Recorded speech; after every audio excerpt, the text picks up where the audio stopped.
Assalamualaikum warahmatullahi wabarakatuh. Perkenalkan, nama saya Riza Farida dari mahasiswa UIN Araniri, jurusan Pendidikan Islam Anak Usia Dini.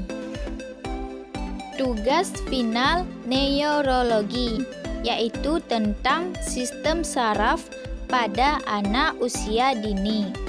Dosen pengampu Ibu Azizah Uswatun Hasanah. Pertemuan ke-10. 1. Perkembangan dan pendidikan masa prenatal. Di dalam rahim, ternyata janin bisa belajar, merasa, dan mengetahui perbedaan antara gelap dan terang. Bayi pralahir mampu memperhatikan suara ibu, ayah, nenek, kakek, dan anggota keluarga lainnya.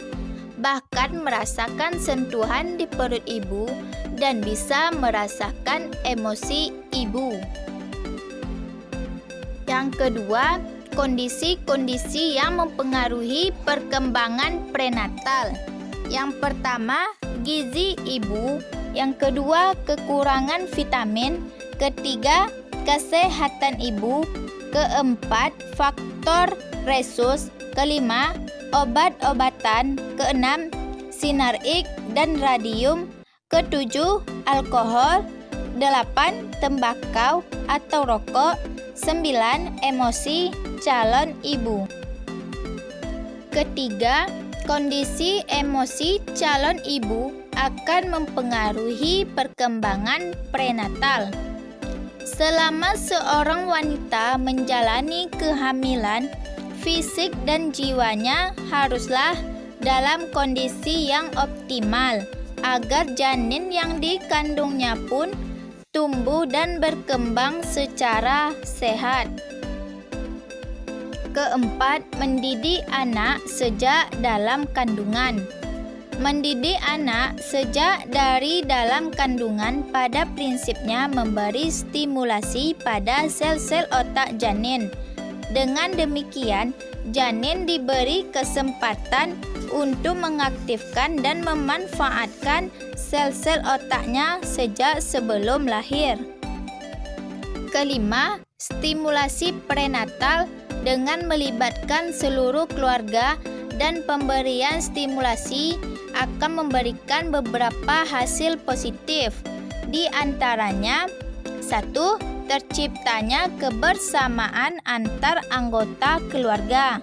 Kedua, membuat setiap anggota keluarga mempunyai ikatan dengan sang bayi sebelum dia dilahirkan. Pertemuan ke-11. 1. Tumbuh kembang otak pada masa postnatal. Yang pertama, struktur otak sudah lengkap. Kedua, banyaknya sambungan yang mempengaruhi kemampuan otak. Yang kedua, otak. Otak manusia dapat mencatat, menyerap, menyimpan, memproduksi, dan merekonstruksi informasi. Ketiga, pertumbuhan otak. Pertumbuhan otak dapat terjadi pada trimester ketiga kehamilan sampai 5 atau 6 bulan pertama setelah lahir kemudian melambat. Keempat, pertumbuhan sel saraf. Tumbuh kembang otak anak dipengaruhi oleh: pertama, lingkungan biologis. Kedua, faktor fisik. Ketiga, faktor psikososial. Keempat, faktor keluarga. Pertemuan 12. Pertumbuhan dan perkembangan AUD. Pertama, perubahan, yaitu perubahan dalam besar jumlah, ukuran, atau dimensi sel. Kedua, bersifat kuantitatif, dapat diukur. Kedua, perkembangan. Pertama, bertambahnya kemampuan struktur dan fungsi tubuh yang lebih kompleks. Kedua, mempunyai pola yang teratur. Ketiga, perkembangan emosi, intelektual, dan tingkah laku.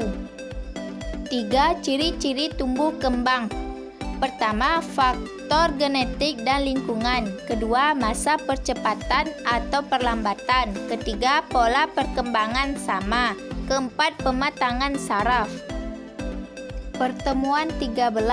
Peran sistem saraf dalam proses belajar PAUD.